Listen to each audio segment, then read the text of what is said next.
Dominion of the world is precisely what the so-called West has decided to stake in this game. But this game is a dangerous, dirty, and deadly one.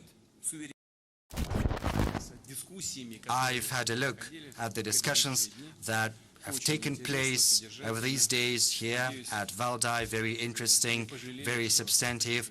I do hope that you do not regret coming to Russia. You have a chance to talk to one another. I'm very glad to see all of you.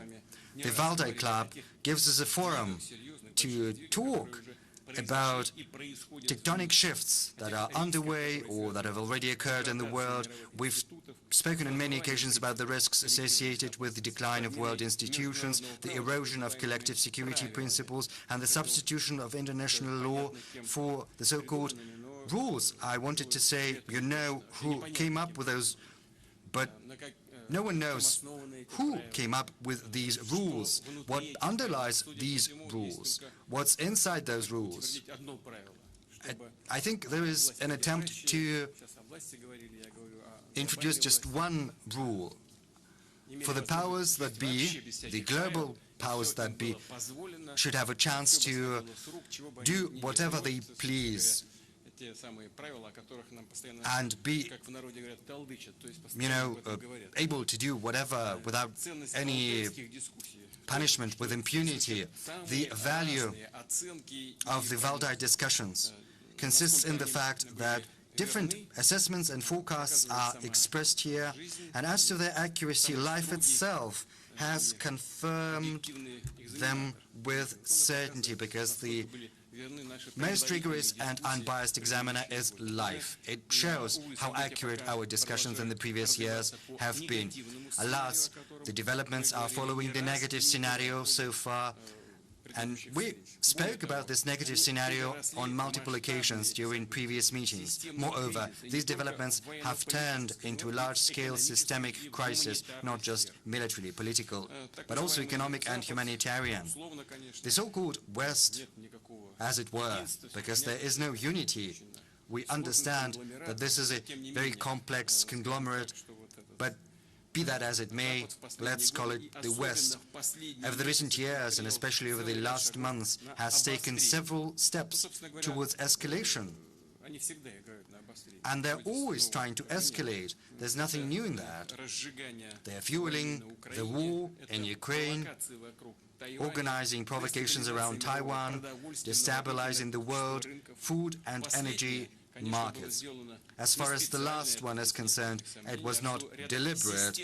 We do not doubt that. It was due to a number of systemic errors committed by the Western authorities I've just mentioned. And as we can see, it's all been compounded by the destruction of European gas pipelines. This is incredible, but this is, however, something we're witnessing, these tragic events. Dominion of the world is precisely what the so-called West has decided to stake in this game. But this game is a dangerous, dirty, and deadly one. It contests the sovereignty of peoples and nations, their identity and uniqueness, and has no regard whatsoever for the interests of other countries. Well, we cannot say rejection directly, but this is basically what we see happening in life.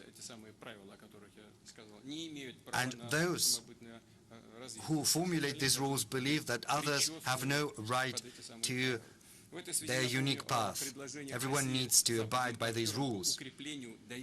And I would like to remind you of Russia's proposal addressed to our Western partners. The proposal to reinforce trust and build a system of collective security. Last December, yet again, this proposal was cast aside. But in the modern world, it's not going to be possible to sit this one out. Whoever sows the wind will reap the whirlwind. The crisis has taken on a truly global magnitude. It affects everyone, and we should not entertain any illusions as to that. Humanity is essentially faced with two options. Either we continue accumulating the burden of problems that is certain to crush all of us, or we can work together to find solutions, functional if imperfect ones, solutions capable of rendering our world more stable and safer. You know, I've always believed in the power of common sense, and I still do. And that is why I'm convinced that sooner or later both the new centers of a multipolar world and the West will have to embark upon an equal dialogue about our shared future. And the sooner that happens, the better, naturally. And in that regard, I would like to share with you some emphases which we find very important. The developments of today have relegated to the background environmental issues. As surprising as that may be, this is something I'd like to start with. And climate change is no longer in the headlines, but far from disappearing, these fundamental challenges are only growing worse. One of the most dangerous consequences of the environmental imbalance is a reduction in natural biological diversity. And right now I'd like to move to the topic we've all gathered for. Is other kind of diversity any less important? I refer to cultural, social, political, and civilizational diversity. At the same time, simplification, erasure of all differences, well, this is all but the essence of the modern world. But what is behind this simplification? First and foremost, it's the depletion of the West's creative potential and its desire to contain and to inhibit free development of other civilizations. There's also a direct self-serving interest hiding there. By imposing their values, consumer models, they seek to standardize these models. Our opponents, let me put it mildly, are trying to expand their markets for their products. So, it's all very simple. And it's no coincidence that the West says that it's its culture and its world view that should be recognized as universal. They are not saying that outright, but this is how they behave. And they insist through their policies on everyone accepting these values unconditionally. Let me quote from Alexander Solzhenitsyn's famous Harvard address. Back in 1978, he said that the West, let me quote, has a blindness of superiority that continues. And this is what happens. And upholds the belief that the vast regions everywhere on our planet should develop and mature to the level of present-day Western systems. It was back in 1978. Nothing has changed since then. Over the last 50 years or so, this blindness Solzhenitsyn spoke of, by its nature, it's racist and neo-colonial, and it has taken on an unsightly form once the so-called unipolar world was established. But what can I say in response? Belief in one's own infallibility is a dangerous state, because it's but one step away from a desire by those who deem themselves infallible to destroy, obliterate those they do not like, as they say, to cancel thee.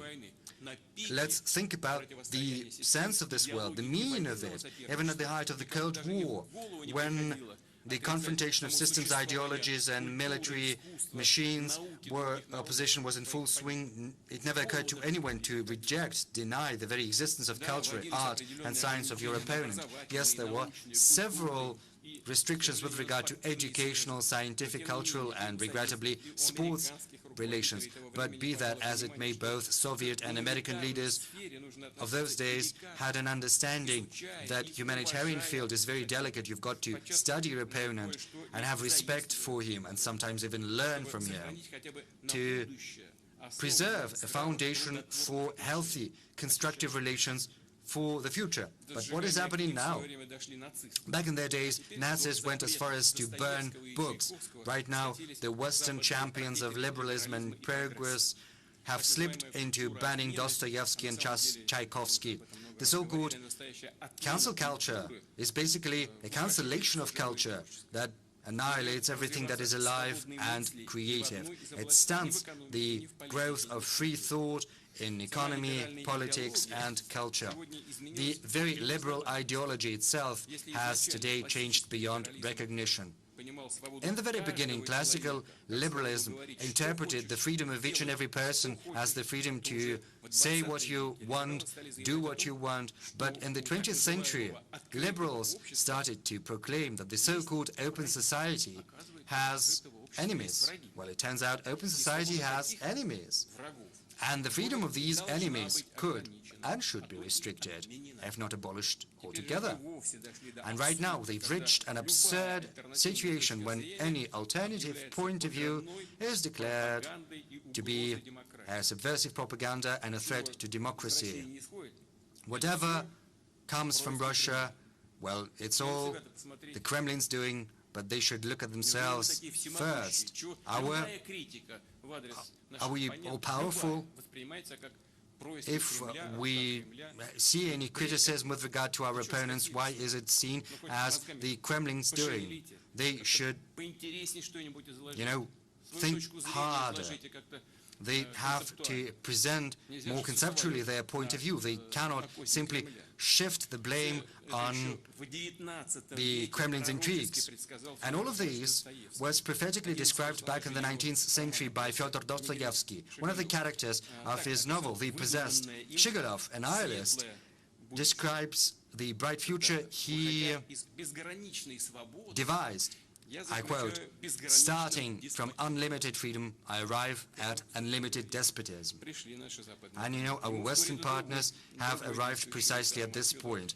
And it's echoed by another character of the novel, Pyotr Verkovensky, who says that what we need is universal betrayal, spying, and snitching. He says that society does not need talents nor superior capabilities. He says Cicero will have its tongue cut out, Copernicus will have his eyes put out, Shakespeare will be stoned. And this is what our Western opponents have come to. What is it if not the current Western cancel culture? Because it was a great thinker, and I'm truly thankful to my assistants who've found these quotes.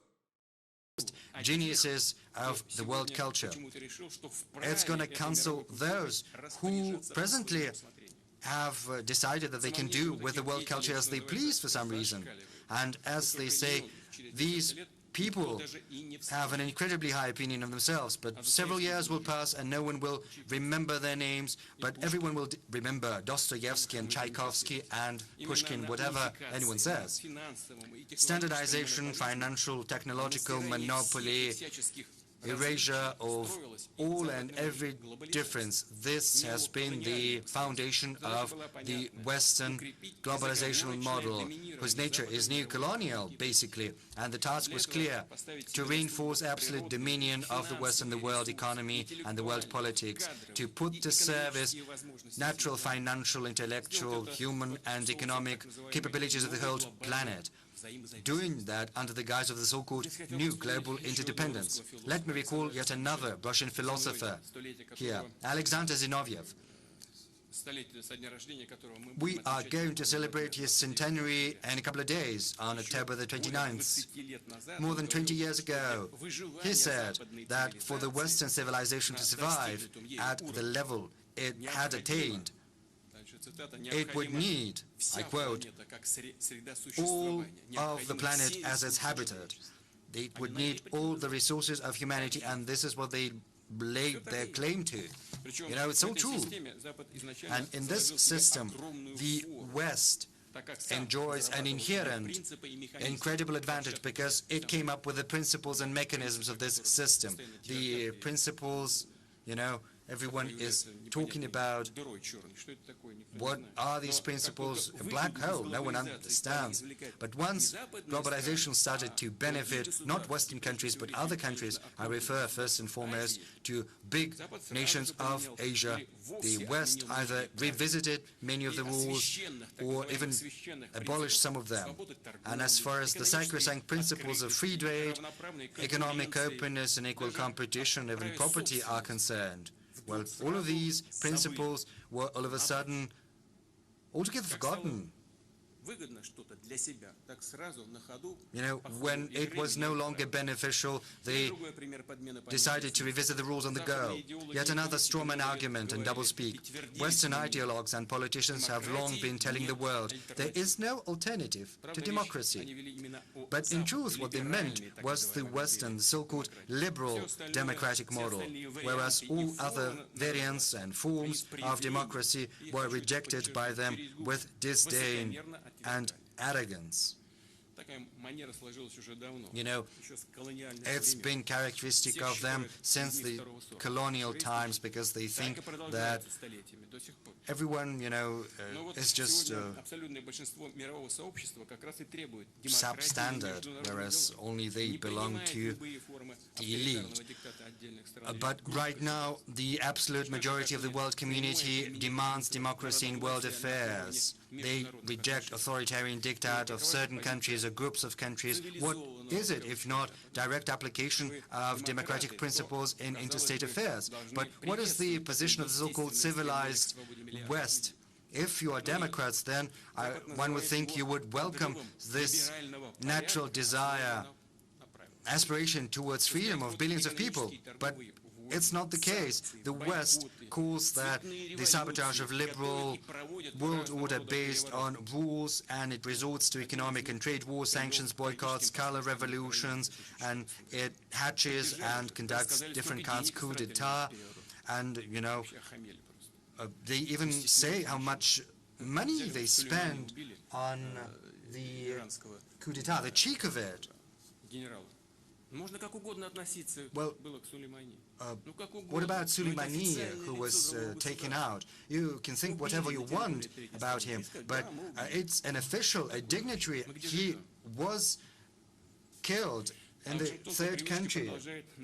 So, what is it? Washington, as its tradition, calls the current world order a liberal world order, but day in, day out, this world order begets more and more chaos, and it is becoming increasingly intolerant even with regard to Western countries should they attempt any kind of autonomy. And they even slap sanctions on their own allies unabashedly. And others are simply, you know, showing obeisance. Let's remember the July proposals of Hungarian parliamentarians who suggested that dedication to European Christian values and culture should be enshrined in a treaty on the European Union, but these attempts were seen not just as opposition but hostile sabotage.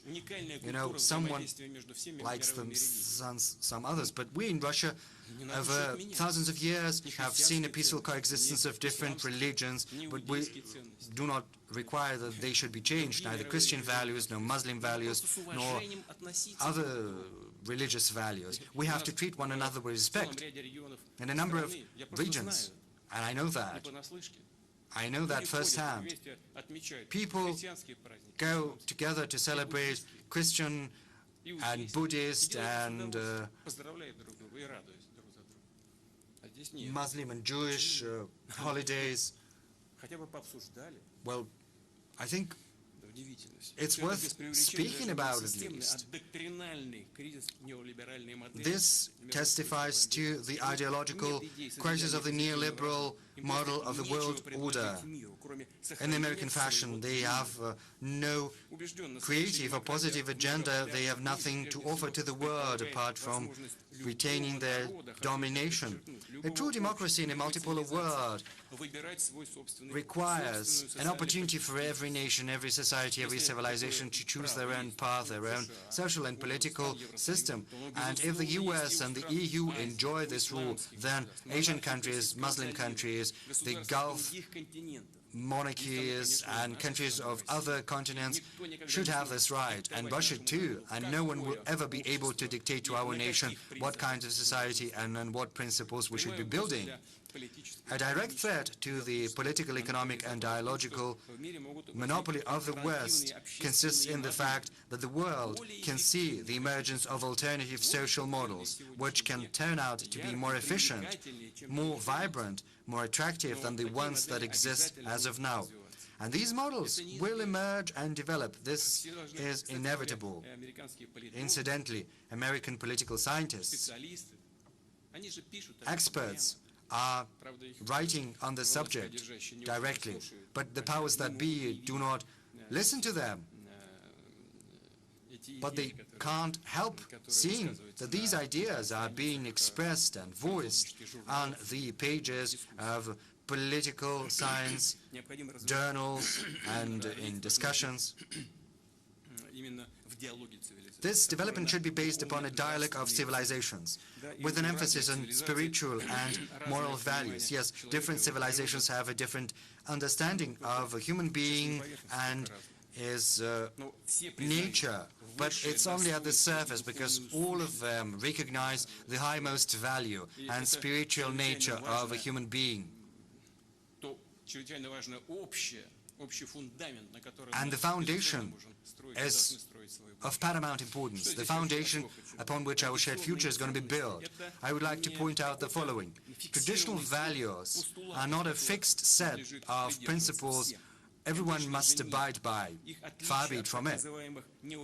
The difference from the so-called liberal values consists in the fact that all of them are unique because they stem from a tradition of concrete society, its culture and historical experience.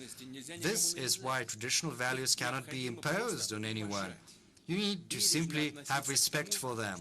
Treat with care what has been devised over centuries by each and every people, each and every nation. This is our understanding of traditional values, and this approach is shared and accepted by the majority of humanity. It's only natural, because traditional societies of the East, Latin America, Africa, and Eurasia form the backbone of world civilization. Respect for the unique characteristics of nations and civilizations, this is in the interest of each and everyone, because it even suits the interests of the West, because it loses its superiority, turning into a minority in the world arena. And of course, the right of this Western minority to its own unique culture, unique identity, should be guaranteed. Unconditionally, we have to treat that with respect, but the same should apply to the rights of everyone else. If the Western elites believe that they can, introduce into the society and the consciousness of the society such bizarre, trendy notions as dozens of genders or pride parades, well, let them do that. Let them do whatever they want, but they do not have the right to demand that others should follow in their footsteps. As we can see, Western countries are undergoing complex demographic, political and social processes. It's their domestic affairs. Russia does not interfere within these affairs, nor is it going to. Unlike the West, we're not getting into someone else's backyard.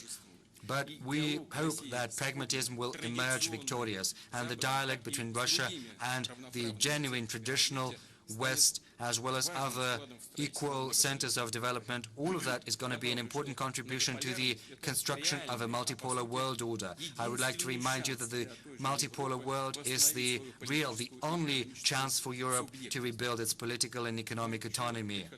Well, I'm not going to hide it. We understand, and even Europe says it. Right now, this autonomy of Europe, let me put it mildly, not to offend anyone, this autonomy is very restricted. The world is diverse in its nature, and the attempts of the West to make everyone fit the mold are objectively doomed. Nothing will come of it. The overconfident strive to global leadership, and in essence to dictate, or maintaining the leadership through dictate, is in reality leading to the lower international standing of the U.S., including the U.S. It leads to growing mistrust to their capability to deal with anyone in general. One thing today, another thing tomorrow. You sign the document and then you tear it apart. There is no stability whatsoever in anything. How we can talk to them, sign documents? Can we rely on them? It's unclear.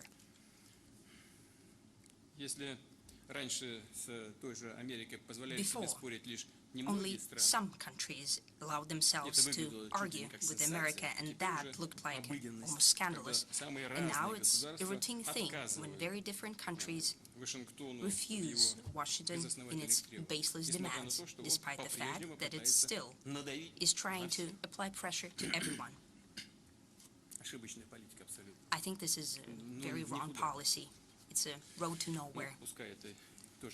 But let it be, it's their choice. I'm convinced that the people of the world would not disregard the policy of intimidation that has discredited itself.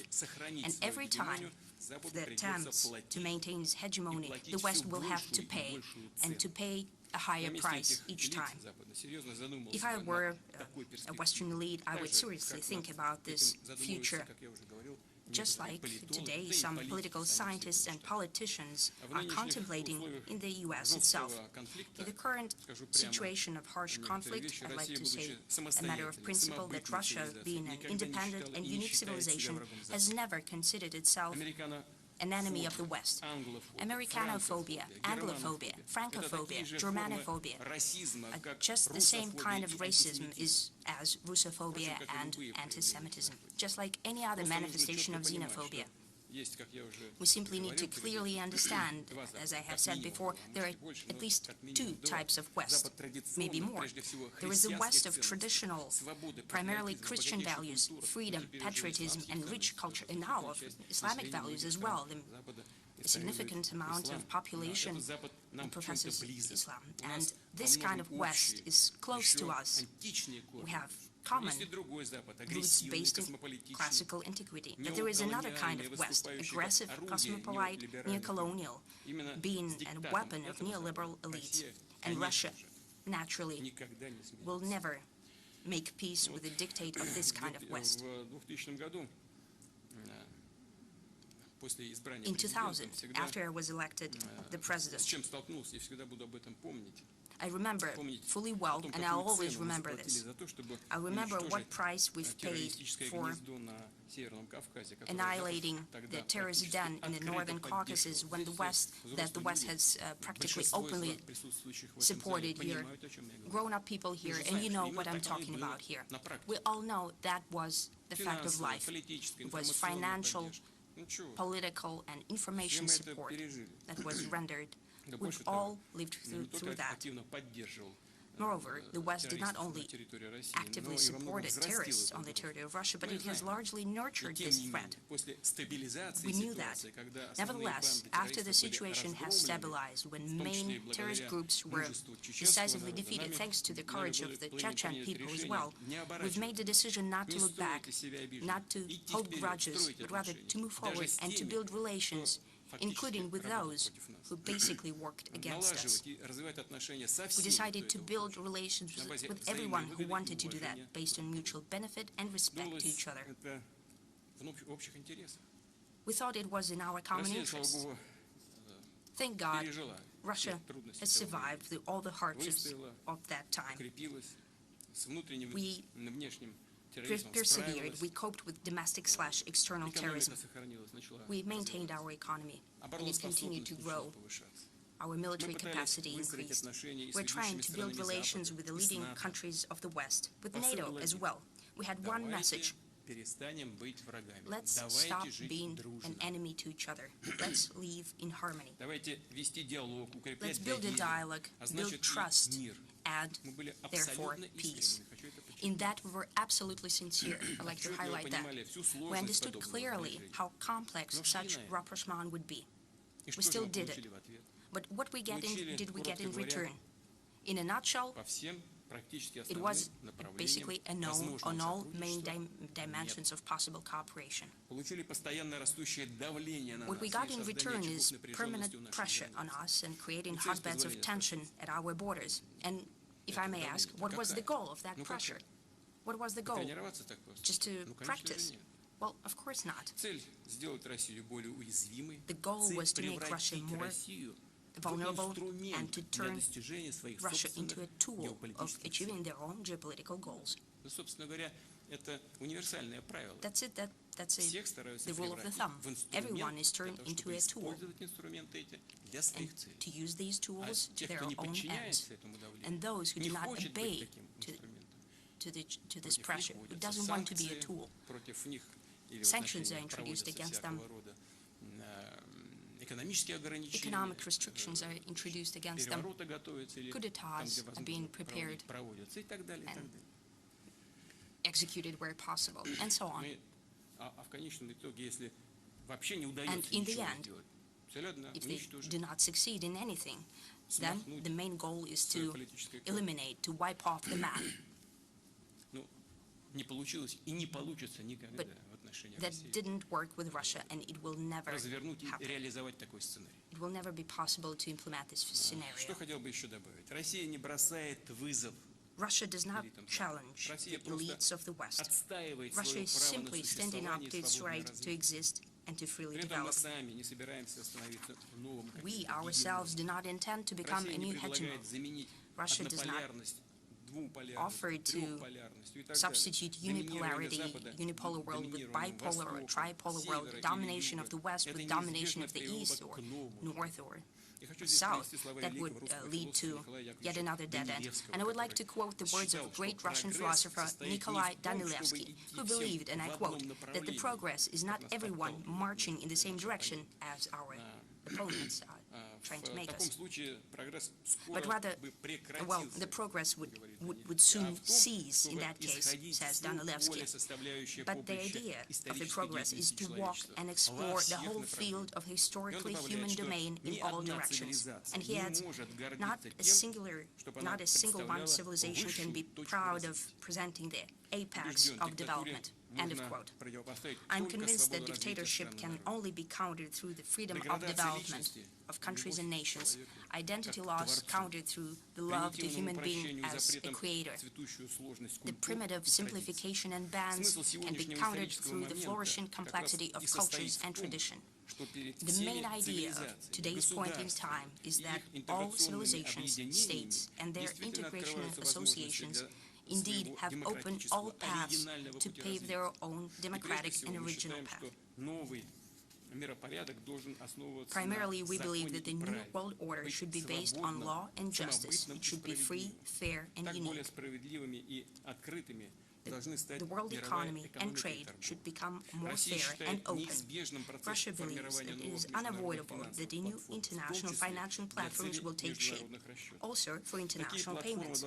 Such platforms should be outside of any national jurisdiction. They should be safe, depoliticized, automatic, and they should not depend on one single governance center. Is it possible? Yes. It would require a lot of effort and joining efforts of many countries, but it is possible. And that would rule out possible abuse in new global financial infrastructure that would allow to effectively, beneficially, and safely and securely do without dollar and other so-called reserve currencies in international payments. The most so since the West has discredited the Institute of International Reserves using dollar as a weapon. First, they were depreciated through inflation in dollar and eurozone, and later they have effectively pocketed our assets snippety-snap. Transition to payments in national currencies will gain momentum, unavoidably. Naturally, that will depend on the state of the economies of the emitting countries and so on. But still, these payments will become predominant. That is the logic of sovereign economy and financial policy in the multipolar world. Moving on, today, new centers for global development already possess unique technology and scientific developments in very diverse spheres, and in many dimensions they can successfully compete with the Western transnational companies. It is apparent that we have common and rather pragmatic interest in an honest and open scientific and technological exchange. Together, everyone will benefit more than separately. The majority should benefit, but not the separate ultra-rich corporations. What's happening today? If the West is selling medicine or seeding material to other countries, then they give the order to kill off national pharmaceutical and selection industry. In reality, everything boils down to that. When the West procures machine tools and equipment, that wrecks local machine building. When I was the chairman of the government, I remember it was very simple. As soon as you open your market for a certain item, goods, then the local producer is going down, and it's almost impossible to bring back the industry. That's the way they build the relations. That's how they take over markets and resources. The countries are left without their technological and scientific potential. That is not progress, that is enslavement. Thanks for watching. If you like our info, subscribe to channel and watch the next video.